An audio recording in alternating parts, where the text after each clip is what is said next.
Well, good day and welcome back. Well, if you're a perfect typist and never make mistakes, then this video is not for you, and you should probably go off and watch cat videos on the internet. But for all the rest of us who do make mistakes, even once in a while, we are faced with the dilemma of how do we deal with mistakes? I'm going to present the obvious solutions that everybody knows about. In fact, I have a video that I've done a few months ago about correcting mistakes, but there's a new product that I'd like to show you guys, and maybe everybody else on the internet knows about it except me. So for my sake, I'm going to review the Post-it brand labeling and cover-up tape, show you how to use it as a correction device for typewritten pages. Well, one possible way to deal with errors and typographical errors is simply don't make them. And that's always a good idea in terms of learning to be a more accurate typist. But in the real world, nobody's perfect. Those perfect people have already left, of course, and are watching cat videos right now. But for the rest of us, we have a choice of, well, we could just ignore the typos. It really depends upon what kind of purpose the typing or the writing is for. You could simply ignore it if you're typing for yourself, like a private journal or diary. The other option, of course, is, let's say, just type over it, right? So you have an A, you want an E, you type over it, and it looks like a eh. It looks kind of ugly. Sometimes you can't even tell what it is except in the context of the other letters around it. And it gets to be really ugly if you have several letters that you do that to in a word. So then the other solution is to X out the whole word and then type the correct word in the line above it. And this really is most practical if you have a typewriter with 1.5 line spacing, so you can drop the paper down a half line and type the correct word above the errant word that you've already struck out. And then, of course, the other choice is to strike through the word, which people like to use various symbols for, either X's or forward slashes or whatever. There's a lot of combinations. Pound symbol. And then type the correct word after the correction. So you have these little blocks of struck out words or letters throughout your page, and that's actually not so bad to read. I think here off the top of my head of Vinny McFeets, who is a college teacher, lives in Gallup, Mexico. He has a blog, and he oftentimes will do that form of strike-through correction, and it's very readable the way Vinny does it. So hats off to Vinny for figuring that out. But the other methods of correction use devices to cover up or obscure the error, which we all know about. One of the most famous is the Correct Type correction tabs. These are little strips of plastic with a chalky white substance on them. We'll talk about that in a minute. And then the ever popular correction tape, which comes in a plethora. Yes, different brands make of these correction tape. There's Whiteout, there's Staples home brand. There's even the Skillcraft, U.S. government Skillcraft brand. Everybody knows about that probably if you're into typewriters. Oh, erasers. There's erasing the typewritten error. And then there's this new product that I found. It's not really new, but it's new to me, which is Post-it cover-up tape. Okay, the fifth type is to erase the error and retype over it. Now, I don't know why anybody would type EJU in place of ANY or any, but that's just an example, extreme example. So this is a Faber-Castell. They still make these. A Perfection 7058B has a eraser that you can sharpen, sort of, kind of, and a pencil sharpener, and it has a brush for brushing away the crumbs. So it's never a good idea to erase something right next to the ribbon vibrator. You want to kind of roll the paper up so you have a little bit more room. And of course, with this typewriter, there's kind of an erasing table back here.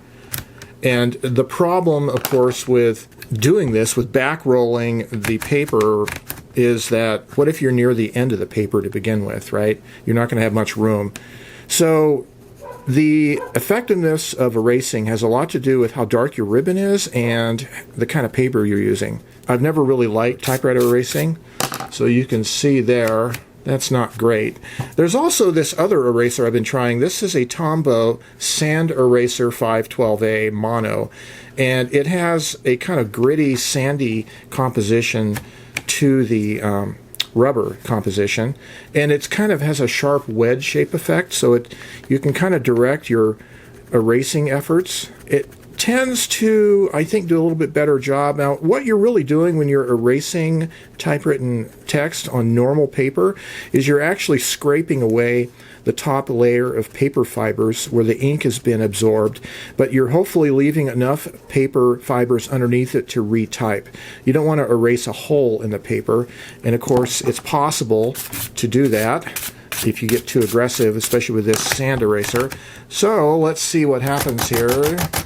Instead of EJU is ANY. Oh, the typewriter skipped.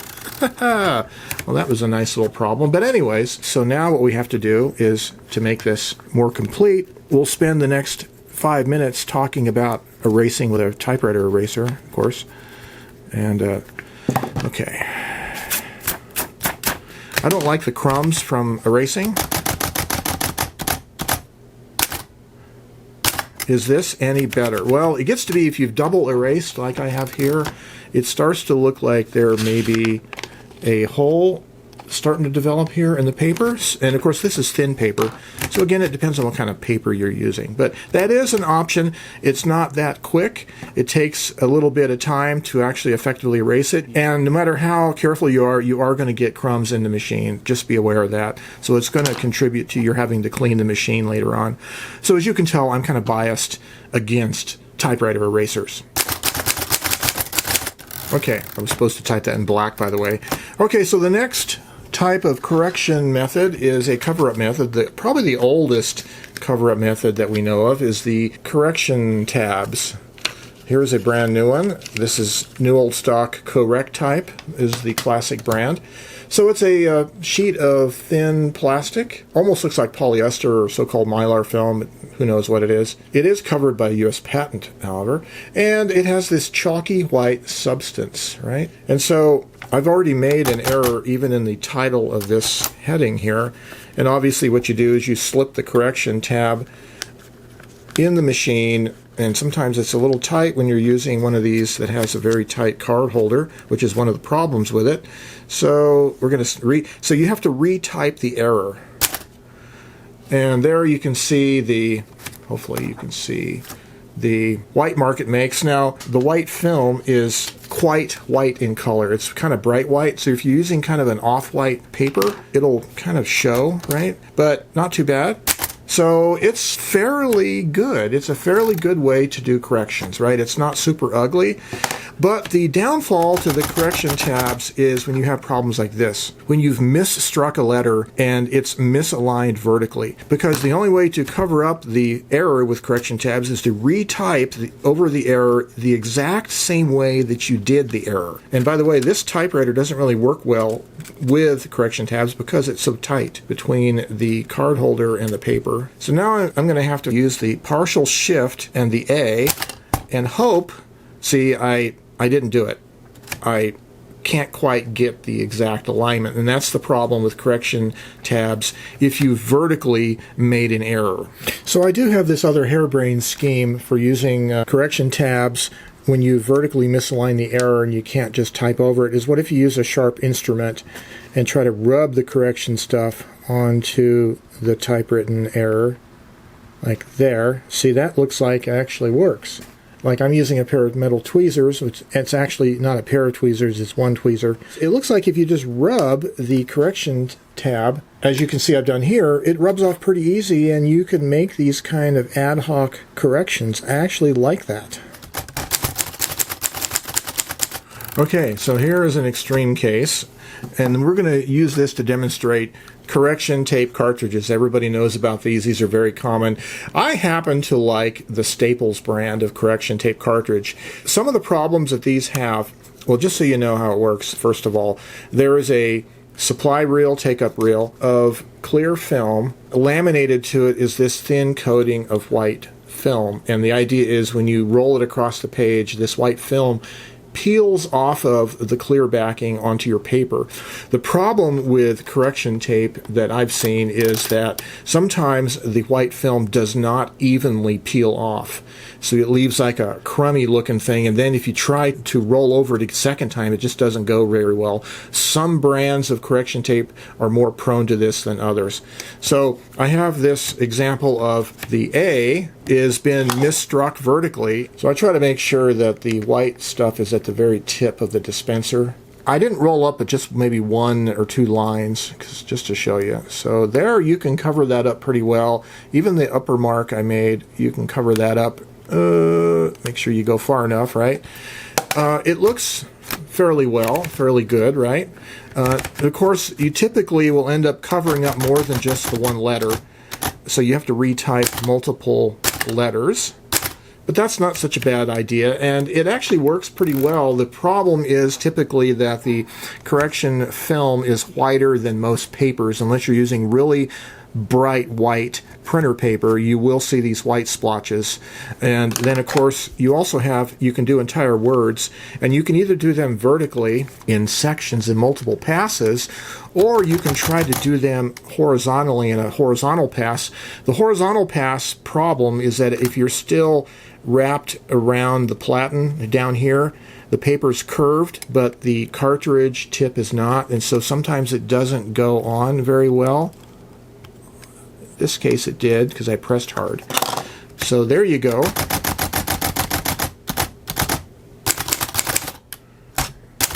So it's not such a bad correction method. It does work, but sometimes these cartridges are real yucky and it doesn't distribute a nice rectangular strip. It sometimes is kind of irregular, and then trying to go over it again, you end up with multiple passes and it's a real ugly looking blotch of white stuff.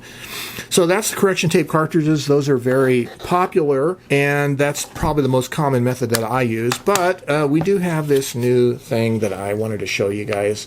Yes, Post-it labeling and cover-up tape. So they come in various widths. This is the single line width, which is 4.21 millimeters wide. I got it so I could specifically use it as correction tape. Well, okay, so it has a paper backing, cardboard backing, which I'll take off. And it says, adhesive may mark some surfaces or lift inks. It may be not suitable for use on delicate papers or surfaces. Test before using. The difference really between this tape and this cartridge is roll-on, where this one you peel it off like you would adhesive tape, and you put it on by hand. So they have this dispenser, and you'll notice there's like a little depression in here, which you might imagine you would have it ran over the top edge onto the serrated lip, and then you pull it off and tear it, and that's exactly what I'm going to do. But I have to first get it started. So the whole question is this more convenient than using regular cartridges of correction tape? Or does it offer some feature that you otherwise wouldn't have with correction tape? So that's how I'm going to start it. Okay, there it is. Now, you could imagine if you had very small errors, like single letters, you would have to peel off very small pieces of this. And if you have big klutzy fingers like mine, you might find it difficult to peel this, and that's true. And so I'm going to go to trying to use a little tool like maybe a pair of tweezers or something like that, or even a tiny little pair of scissors in a multi-tool knife. Well, I presented 2 different errors on this one using the Post-it cover-up tape. First of all, I've partially shifted the O. I mishit it for some reason, and really this would probably only happen with the A because it's next to the shift lock or the Z. And then this, I mistyped the I as a U. So we have 2 different errors to correct. So let's try first of all the U. Now it's a single letter character, and of course the problem with the tape is that getting a small enough piece of tape is going to be a challenge. So what we can do here is we will tear off a little bit of this tape here. Now I'm going to have to hold it and figure out how to put it down something like that. And I haven't really worked with this tape before, by the way, so I'm just experimenting with it along with you guys. So I like the color of it. It's a little less brilliant white than the correction tape, but you notice I didn't actually cover up the U. It's still partially obscured, and of course I get ink spread on it, so it looks like it's kind of a sloppy method and maybe not such a great idea. What about this? Well, I don't know. It's a little fiddly, but I do like the fact that it's not quite so brilliant white, and it is a little thicker. It has a paper thickness to it, not just a thin chemical film. So what about this double error right here? So we could just try to cover up both halves of that,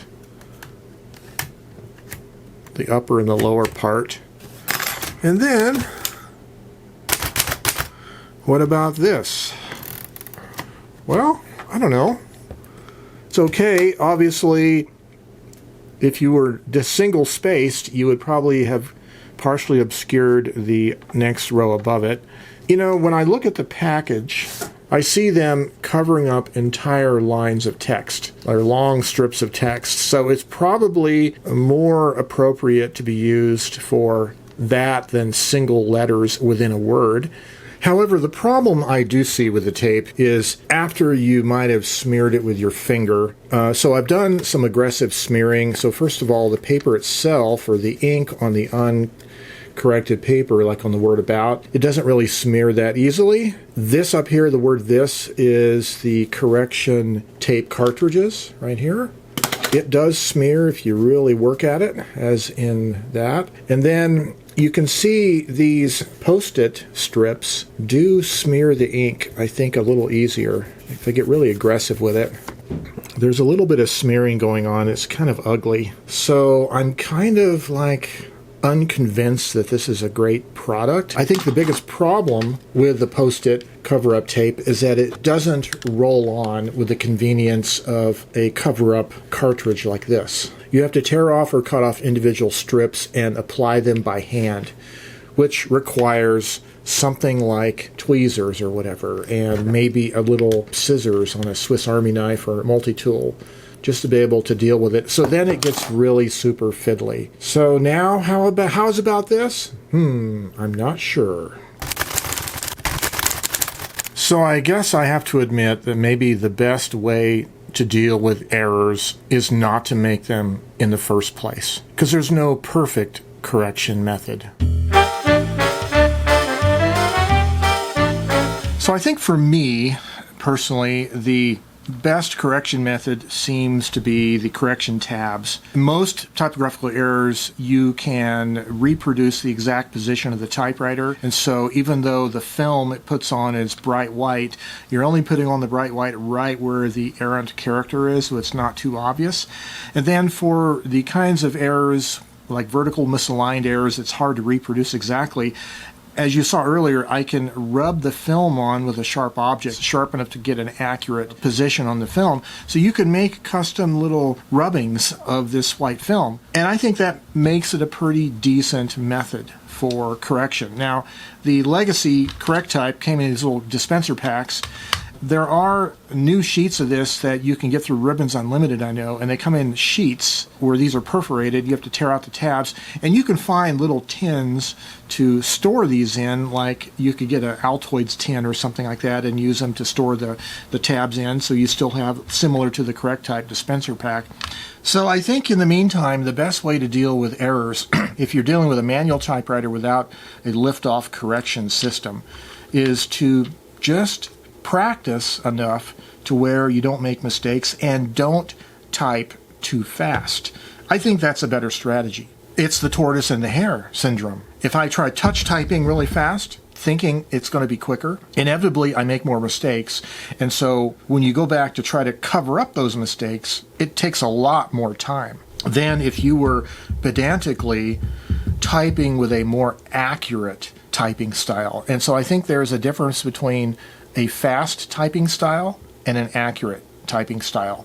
Keeping in mind that in typing class back in the day, we were rated on our typing speed based on words per minute, like 5 characters was counted as a word, minus errors, right? But in actual practice, when you make an error, you actually have to stop and correct for it if you're sending out a document for other people to see. So it's even slower than what typing class would suggest. So I think in that regard, it's best for us to find our most accurate typing method rather than our fastest typing method on paper, because the most accurate typing method ends up being the fastest, because you don't have to deal with all these methods of correction, right? At least less so. The more I think about this problem of correcting mistakes made on typewriters, the more I'm led to the conclusion that the history of technology in the latter half of the 20th century was based on what do you do with errors. And when you get into the correction methods such as lift-off correction tape systems built into typewriters, like some of the Selectrics, the Selectric 2s and 3s, and then later the daisy wheel typewriters using carbon film ribbons, that was one step further in being able to conveniently correct, which is really one step further also toward what you can do with word processors. And so my argument here is that as a technological development, being able to conveniently correct errors was tantamount to editing on the fly. In essence, I think there's an argument to be made that the technological search for the perfect correction method is what led us to computers in the first place as far as using them as word processors. And I'm not necessarily making the argument that in order to be an analog purist, you can't correct at all, because any attempt at correcting is heading down the road toward digital technology. I'm not suggesting that. Although, if you did come to that conclusion, I would tip my hat at you and say, good luck with that. I hope it works well. But I still feel that learning to type accurately in the first place, rather than as fast as you can go, leads to less errors, which ends up being faster in the long run. And that's a notable goal for all of us to achieve, I think. And this also gets into the subject matter of how we use typewriters to create written work today in the 21st century. And I've made the argument many times before that these machines are best suited to the early stages of creativity, where you want to get the concepts down, the idea down on paper, and worry about rapid corrections and adjustments and massaging of the text later on using technology better suited for that, the word processor. I'm reminded of Truman Capote's criticism of Jack Kerouac's On the Road when he said, that's not writing, that's typing. And perhaps with computers used for writing, we could say, that's not writing, that's processing words. And I'm also reminded of the way film photography has changed in the last 40 or 50 years. When I was a kid, young man, the idea of being a good photographer was using film as well as possible to make images as perfect as possible. Whereas nowadays, perfect as possible is possible with your phone. So film photography takes on a different purpose. It has analog attributes. A lot of people now are embracing the imperfections found in the film process as an alternative to what they think is the sterile, perfect look of digital photography. And maybe an argument can be made as an analogy with typing. Maybe the imperfections of the imperfect typed document is something to be embraced.